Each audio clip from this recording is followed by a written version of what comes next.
नमस्कार दोस्तों, आज हम बात करने वाले हैं सन ऑफ बैटमैन फिल्म के बारे में। ये film DC animated movie universe में रिलीज होने वाली थर्ड फिल्म है। इससे पहले इस यूनिवर्स में फ्लैश पॉइंट पैराडॉक्स और जस्टिस लीग वॉर रिलीज हो चुकी हैं, जिनका लिंक आपको इस वीडियो के एंड में मिल जाएगा। तो इस फिल्म की शुरुआत होती है लीग ऑफ असैसिन्स के हेडक्वार्टर से, जहाँ लीग ऑफ असैसिन्स के मेंबर ट्रेनिंग कर रहे होते हैं और यहाँ हमें इनके लीडर रास अल गुल के साथ उसकी बेटी टालिया अल गुल को दिखाया जाता है। उनके साथ यहाँ एक बच्चा भी है, इसका नाम डेमियन वेन है, जो टालिया अल गुल और ब्रूस वेन का बेटा है। रास अल गुल डेमियन वेन से कहता है कि आगे चल के लीग ऑफ शैडोज को तुम ही कमांड करोगे। तभी यहाँ असैसिन्स का एक ग्रुप अटैक कर देता है और रास अल गुल बहुत से असैसिन्स को अकेले ही मार गिराता है। इन असैसिन्स को स्लेड विल्सन यानी डेथ स्ट्रोक लीड कर रहा होता है। डेथ स्ट्रोक को भी रास अल गुल ने ही ट्रेन किया था और डेमियन वेन से पहले वो स्लेड विल्सन को ही अपना उत्तराधिकारी मानता था। इस हमले में लीग ऑफ असैसिन्स के बहुत से मेंबर्स मारे जाते हैं, लेकिन टालिया भी उन असैसिन्स और उनके कई हेलीकॉप्टर्स को मार गिराती है। उसके बाद रास अल गुल और डेथ स्ट्रोक एक दूसरे के आमने सामने आते हैं। रास अल गुल उससे इस हमले का मकसद पूछता है। डेथ स्ट्रोक उसे बताता है कि वो यहाँ अपना कब्जा करने आया है, जिसके बाद इन दोनों में लड़ाई होने लगती है। लेकिन कुछ देर बाद डेथ स्ट्रोक वहाँ से भागने लगता है और एक साथ कई हेलीकॉप्टर से रास अल गुल पे मिसाइल से अटैक किया जाता है। ये डेथ स्ट्रोक के प्लान का हिस्सा ही था कि लड़ते लड़ते रास अल गुल को एक पर्टिकुलर पॉइंट पे ले आए ताकि वो उसे मिसाइल से मार सके।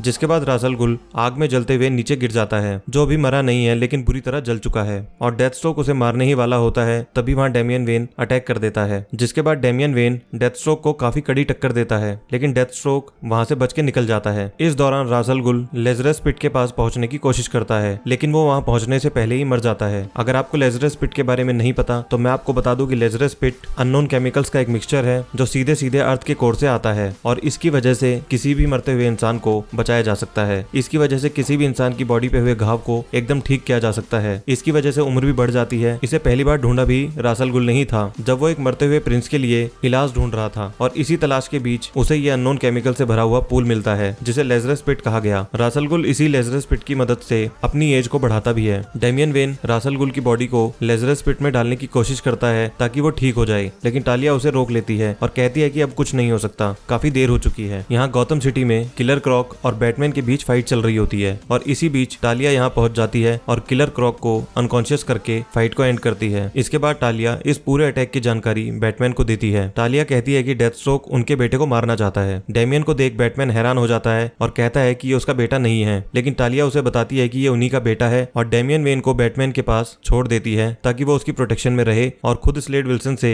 अपना बदला लेने चली जाती है। यहाँ हमें डॉक्टर लैंगस्टॉर्म और उसकी बेटी को दिखाया जाता है और इस सीन से हमें पता चलता है कि डॉक्टर लैंगस्टॉर्म की बेटी अपने फादर से काफी नाराज है, क्योंकि वो हमेशा अपने काम में बिजी रहता है। तभी वहाँ डेथ स्ट्रोक और उसके आदमी आते हैं जो डॉक्टर लैंगस्टॉर्म को बताते हैं कि रास अल गुल अब मर चुका है और अब उसे उनके लिए ही काम करना होगा। जिसके बाद वो उसकी फैमिली को अपने साथ ले जाते हैं। यहाँ बैटमैन डेमियन वेन को लेके बैट केव में पहुंचता है, जहाँ वो एल्फ्रेड से मिलता है और कहता है कि यहाँ सिर्फ एक ही सर्वेंट है। बैटमैन उसे बताता है कि ये सर्वेंट नहीं है, ये फ्रेंड है। यहाँ वो रॉबिन का सूट भी देखता है, जिसके बारे में एल्फ्रेड उसे बताता है कि ये डिक ग्रेसन का सूट है जो अब यहाँ से जा चुका है और एल्फ्रेड डेमियन वेन को उसके रूम में ले जाता है। यहाँ बैटमैन और एल्फ्रेड रास अल गुल की फुटेज देख रहे होते हैं, जिसमें वो बार बार अपने आप को लेज़रस पिट से ठीक करता हुआ दिखता है और बैटमैन कहता भी है कि रास अल गुल ने कई बार इस पिट की वजह से मौत को धोखा दिया है, तो इस बार वो ऐसा क्यों नहीं कर पाया, ये मानना थोड़ा मुश्किल है। अगले दिन डेमियन वेन ब्रूस वेन के ग्रैंडफादर की तलवार से प्रैक्टिस कर रहा होता है और उसकी स्किल्स को देख के बैटमैन काफी इंप्रेस होता है। जिसके बाद जब ब्रूस वेन अपने ऑफिस पहुंचता है तो वहाँ भी उसे डेमियन वेन दिखता है, जो एकदम से पता लगा लेता है कि कंपनी में प्रॉफिट्स को लेके क्या प्रॉब्लम चल रही है। जिसके बाद डेमियन वेन ब्रूस वेन से कहता है कि डेथ स्ट्रोक और उसके आदमी यहीं गौतम सिटी में हैं, हमें उसे पकड़ना होगा और मारना होगा। जिसके बाद बैटमैन कहता है कि हम किसी को किल नहीं करेंगे। रास अल गुल डेमियन वेन का रोल मॉडल था, वो उसे अपना हीरो मानता था, इसीलिए वो उसकी मौत का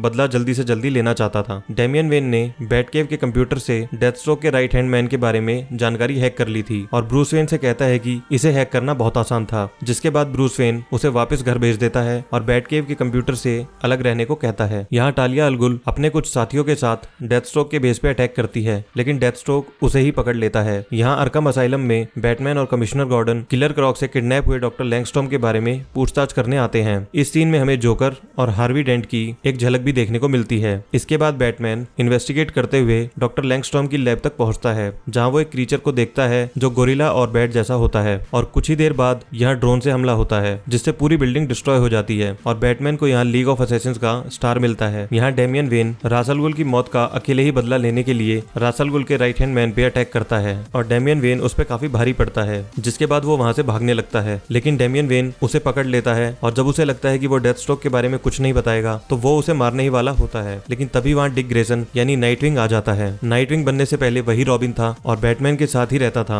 इसके बाद इन दोनों के बीच भी फाइट होने लगती है, लेकिन नाइटविंग किसी तरह रॉबिन को बांध देता है और बैटमैन को इन्फॉर्म कर देता है। जिसके बाद ये दोनों बैटकेव में पहुंचते हैं और डेमियन वेन रॉबिन के सूट को देख रहा होता है। तभी वहाँ नाइटविंग यानी डिक ग्रेसन आता है और कहता है कि इस सूट को लेने की सोचना भी मत। जिसके बाद हम देखते हैं कि बैटमैन डेमियन वेन की इस हरकत के लिए उस पर बहुत गुस्सा करता है और उसे लीग ऑफ असैसिन्स का स्टार दिखाता है जो उसे डॉक्टर लैंगस्टॉर्म की लैब के पास से मिला था। बैटमैन कहता है कि डेथस्ट्रोक और रास अल गुल के बीच जरूर कोई कनेक्शन था जिसके बारे में हमें पता लगाना होगा और डेमियन वेन कहता है कि मैं इसमें मदद करूंगा। जिसके बाद बैटमैन उसे मना करता है, लेकिन थोड़ी देर बाद बैटमैन उसे रॉबिन का सूट दे देता है। इसके बाद Batman and Robin Commissioner Gordon से मिलते हैं जो उन्हें एक अबैंडन्ड स्टेडियम के बारे में बताता है कि शायद डेथस्ट्रोक और उसके आदमी वहां छिपे हो सकते हैं। उसके बाद बैटमैन एंड रॉबिन उस स्टेडियम में पहुंचते हैं और डॉक्टर लैंगस्टॉर्म से पूछताछ करते हैं, लेकिन डॉक्टर उनसे बात करने के लिए मना कर देता है क्योंकि डेथस्ट्रोक ने उसकी फैमिली को भी किडनैप किया हुआ था। इसी बीच रॉबिन काफी इंपेशेंट हो जाता है जिसकी वजह से उनके बारे में वहां सबको पता चल जाता है और डेथस्ट्रोक के आदमी उन पे अटैक कर देते हैं, लेकिन बैटमैन एंड रॉबिन उन्हें मार के वहां से निकल जाते हैं। तभी उन पे मैन बैट्स का भी एक ग्रुप अटैक कर देता है, लेकिन ये उनको भी मारते हुए वहां से निकल जाते हैं। इन सब के बाद वो वापस डॉक्टर लैंगस्टॉर्म को पकड़ते हैं और वो उन्हें बताता है कि यही डेथस्ट्रोक का प्लान है। वो एक एक्सपेरिमेंट कर रहे हैं जिसमें एनिमल्स और ह्यूमंस के डीएनए को मिला के एक एडवांस म्यूटेजन बना रहे हैं और डेथस्ट्रोक इस एक्सपेरिमेंट के लिए उसे वॉलंटियर लाके दे रहा है। वो कहता है कि ये एक्सपेरिमेंट उसने काफी टाइम पहले शुरू किया था रास अल गुल के कहने पे, जिसे रास अल गुल ने नाम दिया था ऑपरेशन एयर स्ट्राइक,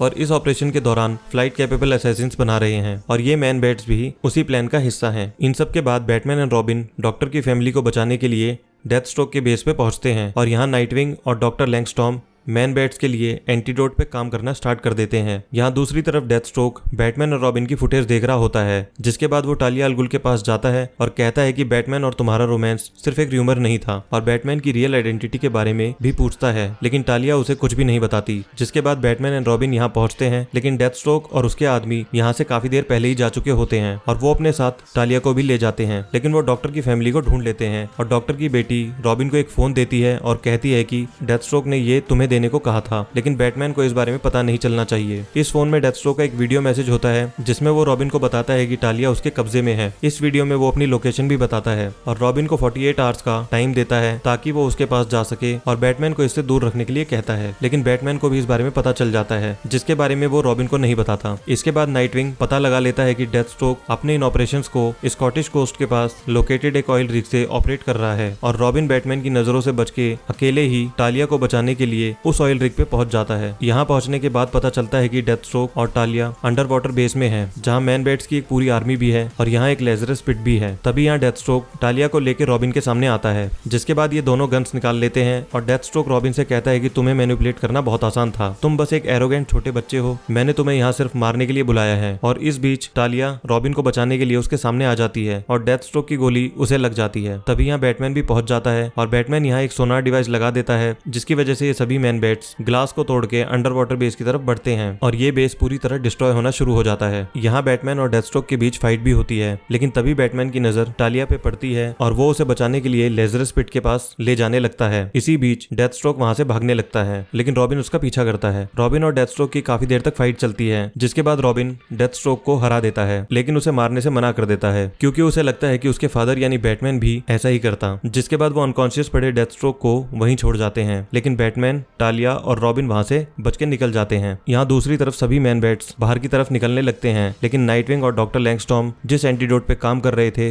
वो उन्होंने बना लिया है और वो सभी मैन बैट्स को इस एंटीडोट से शूट करते हैं, जिसके बाद वो ठीक हो जाते हैं और ये बेस पूरी तरह डिस्ट्रॉय हो जाता है। इसके बाद बैटमैन कहता है कि रॉबिन को उसके साथ रहना चाहिए और टालिया अल गुल बैटमैन को अपने साथ चलने के लिए कहती है। टालिया बैटमैन से कहती है कि अगर वो तीनों एक साथ रहे तो वो इनविंसिबल होंगे, कोई उन्हें हरा नहीं पाएगा, लेकिन बैटमैन उसे मना कर देता है और कहता है कि इस लीग को खत्म कर दो। टालिया कहती है कि ऐसा करना इतना आसान भी नहीं है, लेकिन टालिया रॉबिन को बैटमैन के साथ गौतम सिटी में ही रुकने के लिए मान जाती है और वो एक बार फिर लीग को बनाने के लिए निकल जाती है और जाने से पहले कहती है कि वो एक दिन अपने बेटे के लिए जरूर वापस आएगी। इस फिल्म के एंड क्रेडिट सीन में हमें रॉबिन और नाइटविंग को फाइट करते हुए दिखाया जाता है। तो ये थी सन ऑफ बैटमैन फिल्म की पूरी कहानी। ये डीसी एनिमेटेड यूनिवर्स में रिलीज होने वाली थर्ड फिल्म थी। इससे पहले इस यूनिवर्स में फ्लैश पॉइंट पैराडॉक्स और justice league war film release हो चुकी है, जिसका लिंक आपको इस वीडियो के एंड में और डिस्क्रिप्शन में मिल जाएगा। और अगर आपको ये वीडियो पसंद आई हो तो लाइक और शेयर करना ना भूलें। Thank you.